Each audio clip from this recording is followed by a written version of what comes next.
பார்வதி கிட்ட name batch குத்திக்க வேண்டாம்னு நான் தான் சொன்னேன். நான் சொன்னதால தான் பேட்ச் குத்தல. இதுல உங்களுக்கு என்ன பிரச்சனை?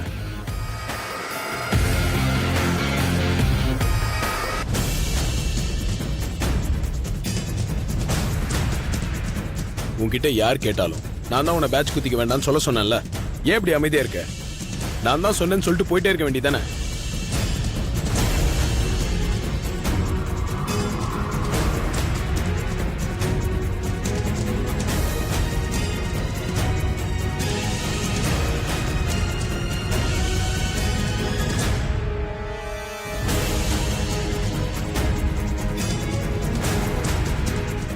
நான் பேட்ச் குத்திக்க வேண்டாம்னு சொன்னது ஒன்றை மட்டும் இல்லை, வீட்டில் வேலை செய்கிற 4-5 பேரையும் சேர்த்து தான்.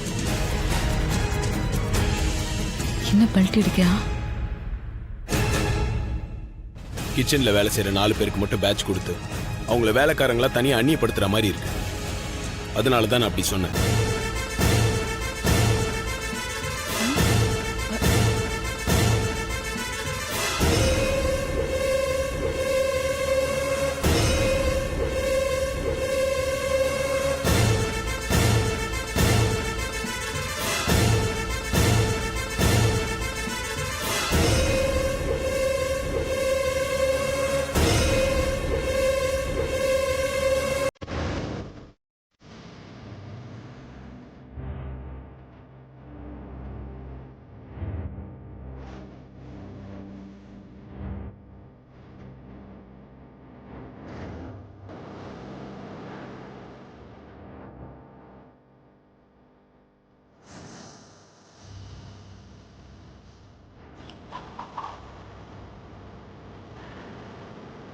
என்னையே பாரு.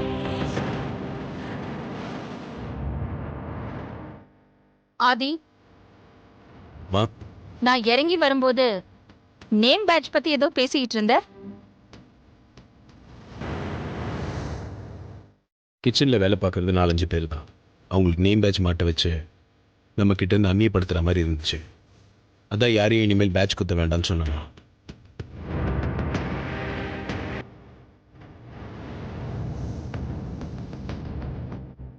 நான் சொன்னதில் எதுவும் தப்பு இல்லைல்லம்மா? அஃப்கோர்ஸ் தப்பில்ல ஆதி.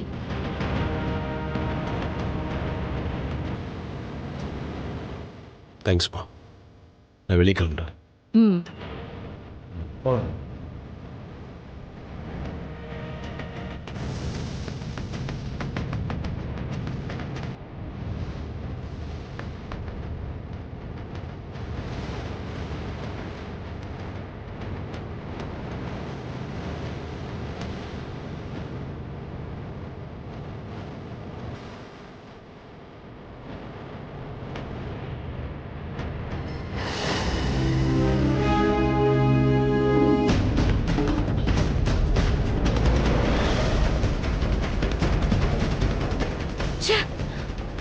என்ன ஆண்டி இது?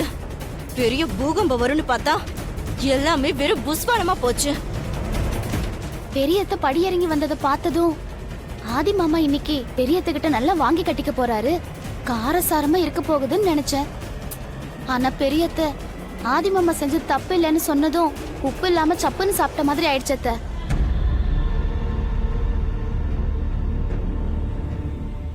இல்லத்த, ஒரு உதாரணத்துக்கு அப்படி சொன்னேன். அகிலாண்டீஸ்வரியோட அமைதிக்கு என்ன காரணம்னு எனக்கு புரியல ஆண்டி. அன்னைக்கு அப்படிதான் சமையல்காரி அடிச்சதுக்கு கொஞ்சம் பொறுமையா விசாரிச்சிருக்கலாம்னு சமையல்காரிக்கு ஆதி சப்போர்ட்டா. அகிலாவை எதிர்த்து பேசினப்ப கூட அகிலா என்னமோ அமைதியா தானே இருந்தாங்க. இத்தனை வருஷமா இந்த வீட்ல ஃபாலோ பண்ணிட்டு இருக்கிற அகிலாவோட ரூல்ஸ ஆதி இன்னைக்கு அந்த சமையல்காரிக்காக பிரேக் பண்ணிருக்காரு. அதையும் வேடிக்கை பார்த்துட்டு அகிலா அமைதியா இருக்கிறது எனக்கு ஆச்சரியமா இருக்காண்டி. இது மக மேல இருக்கிற பாசமா இல்ல சமையல்காரி மேல இருக்கிற விசுவாசமா? மித்ரா, நீ அகிலாண்டேஸ்வரிய புரிஞ்சு வச்சிருக்கிறது அவ்வளவுதான். அவளை பொறுத்த வரைக்கும் பாசம், விசுவாசம் இதெல்லாம் விட மானம், மரியாதை, குடும்ப கௌரவம், பாரம்பரியம் இதெல்லாம் தான் முக்கியம். இன்னைக்கு மட்டும் அகிலா கோவப்பட்டு பேசியிருந்தான்னா பிரச்சனை ஒரு நாள்ல முடிஞ்சு போயிருக்கும். ஆனா எதுவுமே சொல்லாம அமைதியா போனா பாத்தியா, அந்த அமைதிக்கு பின்னாடி ஒரு பேராபத்து காத்திருக்கு. என்னத்த சொல்றீங்க? அப்போ பெரியத்த அமைதியா இருந்ததுக்கு பின்னாடி ஆபத்து இருக்கா? யாருக்கு ஆபத்து? சமையல் கறிக்குதான்.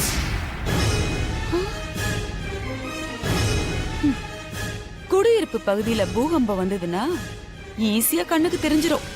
டக்குன்னு எல்லாரும் வெளியில ஓடி வந்து அவங்கவுங்க உயிரையும் உடமையும் காப்பாத்திட்டு சேஃப் ஆயிடலாம். ஆனா கடலுக்கு அடியில நடுக்கம் வந்ததுன்னா அது யாரு கண்ணுக்கும் தெரியாது. அது கொஞ்சம் கொஞ்சமா அதிகமாகி அதிகமாகி அதிகமாகி ஒரு நாள் சுனாமியா பொங்கி வெளியில வரும்ல, அன்னைக்கு எத்தனை உயிர் சின்ன பின்னமாகுதுன்னு கணக்கு கூட தெரியாது. எரிமலை கூட தூரமா இருந்து பார்க்கும்போது அமைதியா தான் இருக்கும். அது வெடிச்சு செதறும் போதுதான் அது வெப்பம் கண்ணுக்கு தெரியும். அதே மாதிரிதான் அகிலாவோட இந்த அமைதிக்கு பின்னாடி ஒரு சுனாமியும் ஒரு எரிமலையும் காத்துக்கிட்டே இருக்கு.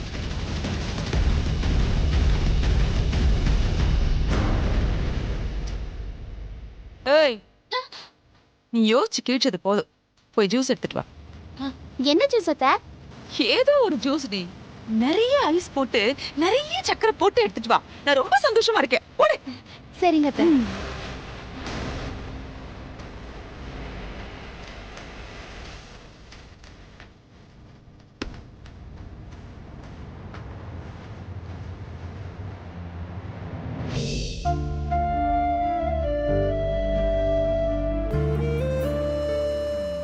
ஆதி, இந்த நேம் பேஜ் விஷயத்தில் உங்கள் அம்மா சைலண்ட்டாக இருந்தது எனக்கு ரொம்ப ஆச்சரியமாக இருந்துச்சு. ஆதி, நீ வனஜா சித்திக்கிட்ட பேசிகிட்டு இருக்கும்போது உங்கள் அம்மா படியிறங்கி வந்ததை பார்த்துட்டு உனக்கும் அம்மாவுக்கும் இடையில ரொம்ப பெரிய பிரச்சனை வந்துருமோ நான் ரொம்ப பயந்துட்டேன். நல்ல வேளை நான் பயந்த மாதிரி எதுவும் நடக்கலை. எனக்கும் மனசில் சின்னதாக ஒரு பயம் இருந்துச்சு. அதுக்காக பார்வதி விட்டு கொடுக்க முடியாதுல்ல. அதான் என்ன நடந்தாலும் பரவாயில்ல, அம்மாவை சமாதானப்படுத்திக்கலாம், பேட்ச் எல்லாம் குத்திக்க வேணாம்னு சொன்னேன். இத்தனை வருஷமாக உங்கள் வீட்டில் ஃபாலோ பண்ணிகிட்டு இருந்த ஒரு விஷயத்த பார்வதிக்காக ஒரு நிமிஷத்தில் தூக்கி எறிஞ்சிட்டியே. உன் அம்மாவும் உன்னோட முடிவுக்கு எந்தவித எதிர்ப்பும் தெரிவிக்காமல் அமைதியாயிட்டாங்களே. பார்வதியோட லவ் விஷயத்துலையும் உங்கள் அம்மா நீ சொன்னதை கேட்டு எந்தவித எதிர்ப்பும் தெரிவிக்காமல் இதே மாதிரி உங்ககிட்ட ஒத்து போயிட்டாங்கன்னா ரொம்ப சூப்பராக இருக்காது? என்ன அது, நான் உன் ஃப்யூச்சரை பற்றி பேசிட்டு வரேன், நீ எதுவுமே பேசாமல் அமைதியாக வர்ற? நான் சொன்னதை கேட்டு அம்மா அமைதியாக இருந்ததால என்னோட கருத்துக்கு அவங்க ஒத்து போயிட்டு தான் நினச்சிட்டு இருக்கியா? நீ சொன்னதுல எதுவுமே தப்பு இல்லைன்னு உன் அம்மா தான் அப்பவே சொல்லிட்டாங்களே, அப்புறம் என்ன? நீ சொன்ன மாதிரி இத்தனை வருஷமா நம்ம வீட்டில் ஃபாலோ பண்ணிட்டு இருந்த விஷயத்த நான் இன்னைக்கு மாத்திருக்கேன். நிச்சயமா அம்மா மனசுக்குள்ள இது ஒரு நெருடலை ஏற்படுத்தியிருக்கும். ஆனால் அம்மா அதை என்கிட்ட காட்டிக்காம மறைச்சிட்டாங்க. தப்பில்லை ஆதின்னு அவங்க சொன்ன பதில இருந்து அம்மாவோட மனசுக்குள்ள இருந்த கலக்கம் எனக்கு புரிஞ்சுது. பார்க்கலாம் என்ன நடக்கும்.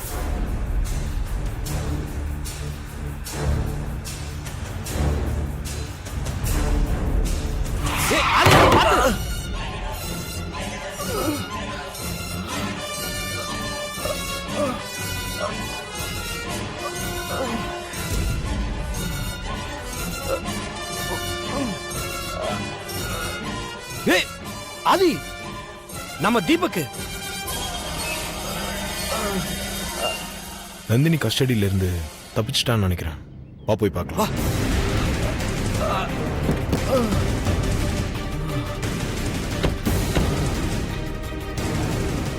தீபக், உனக்கு ஒன்றும் அடிப்படல? நந்தினி கிட்ட இருந்து எப்படி தப்பிச்ச? தீபக் தீபக், தீபக் தீபக், என்ன இப்படி பாக்குற? என்ன தெரியல? தீபக் தீபக் கார் மேல மோதின அதிர்ச்சி இன்னும் விலகல போல. ஆளை பார்த்தா மயக்கத்தில் இருக்க மாதிரி தெரியுது. தீபக் தீபக் தீபக் என்ன நல்லா பாரு, நான் தான் ஷாம், இது ஆதி. நாங்க 2 பேரும் ஒன்னதான் தேடிக்கிட்டு இருக்கிறோம். என் பேர் தீபக்கா. உன்னை எனக்கு தெரியுமா? ஐயோ, என்ன அது இப்படி ஷாக் கொடுக்குறான் நம்மளுக்கு? தீபக், எங்களை தெரியலையா? நான் ஆதி, இவன் நம்ம ஃப்ரெண்டு ஷாம். இவன் என்னடா இப்படி பார்க்கறான்? தீபக் தீபக்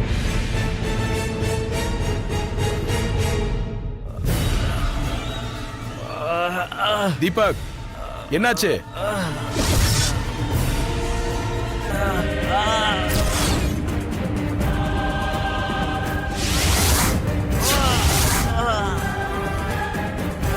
டேய் டேய் டேய் டேய் டேய் தூக்கு தீபக், தூக்கு தீபக். தூக்குடா.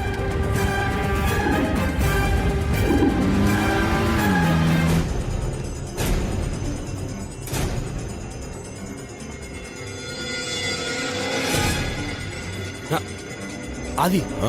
வராங்க.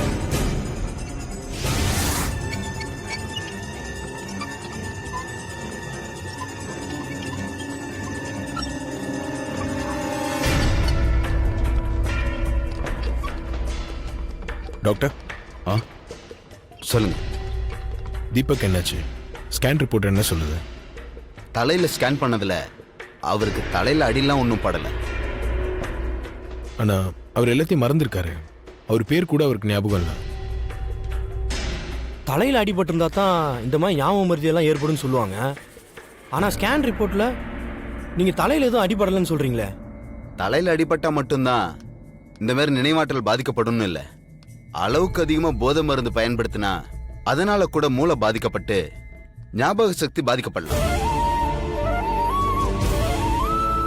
உங்க ஃப்ரெண்டுக்கு அந்த மாதிரி பாதிப்பு தான் ஏற்பட்டிருக்கும். அளவுக்கு அதிகமாக போதை மருந்து யூஸ் பண்ணதுனால மூளையில உள்ள நரம்பு மண்டலம் பாதிக்கப்பட்டிருக்கு. எனக்கு தெரிஞ்சு தீபக் எந்த போதை பழக்கமும் இல்லை டாக்டர். ஆனால் நீங்கள் போதை மருந்து அதிகமாக யூஸ் பண்ணதால தான் அவருக்கு நரம்புலாம் பாதிக்கப்பட்டிருக்குன்னு சொல்கிறீங்க. இதை நான் சொல்ல மிஸ்டர் ஆதி, அவரோட ஸ்கேன் ரிப்போர்ட்டே சொல்லுது. நீங்களே பாருங்க.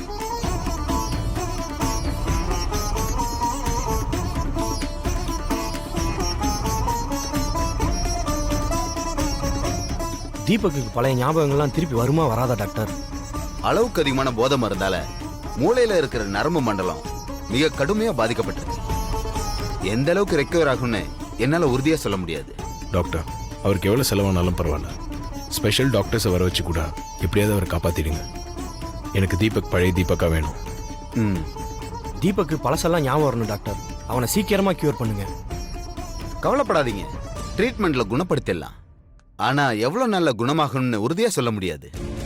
குணமாக 1 மாசம் ஆகலாம், 6 மாசம் ஆகலாம், ஏன் 1 வருஷம் கூட ஆகலாம்.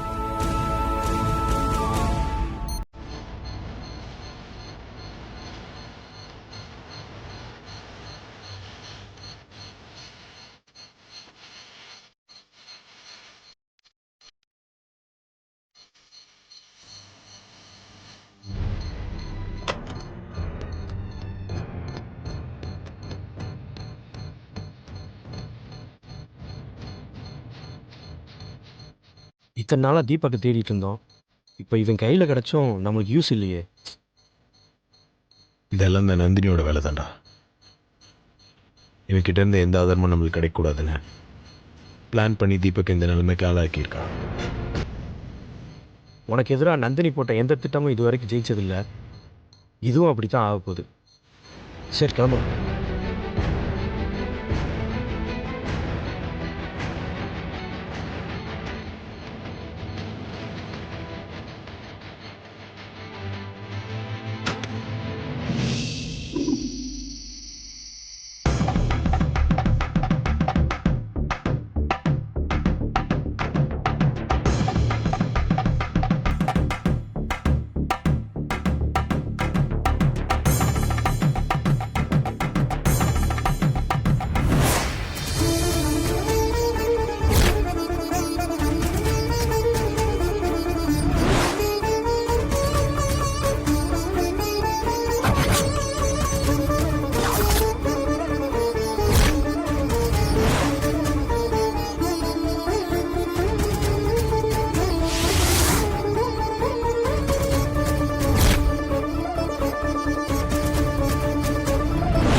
கடவுளே, என்னது?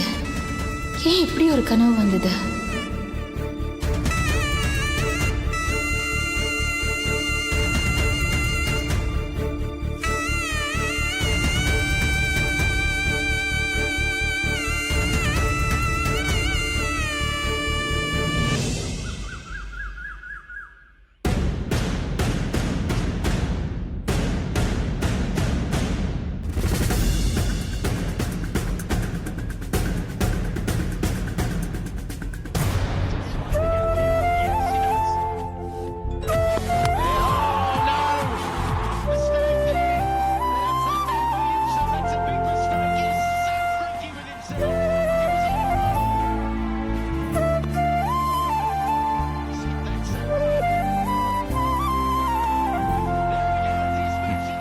காஃபி எடுத்துக்கோங்க மாமா. தேங்க்யூ மருமகளே.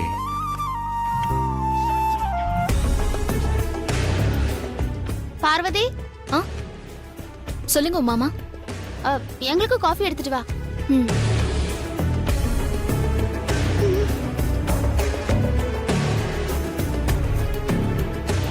உங்களுக்கு காஃபி வேண்டாமா அத்தை? அப்போ எனக்கும் மித்ராக்காக்கு மட்டும் எடுத்துட்டு வா. சரிங்கம்மா.